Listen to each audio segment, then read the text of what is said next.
ఇది చామంతి పువ్వొత్తి చూపిస్తున్నాను చూడండి.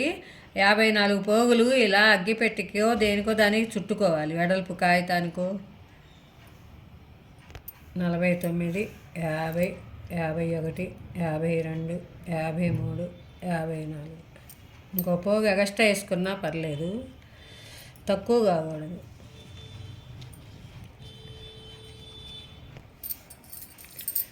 ఇలా అగ్గిపెట్టె నుంచి తీసి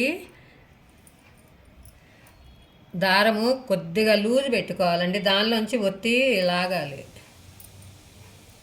ఇట్లా కొద్దిగా లూజ్ ఉంచుకోండి చాలు.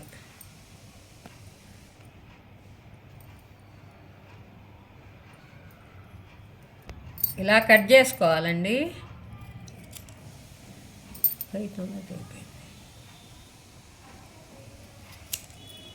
ఇట్లా విచ్చ తీసుకొని ఇలా రెండు కలిపేసుకోండి. ఆ పువ్వొత్తి చేసుకొని దీనిలో దూచుకోవాలండి.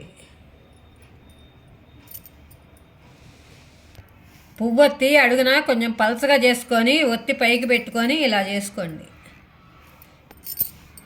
చామంతి ఒత్తి రెడీ అయింది చూడండి.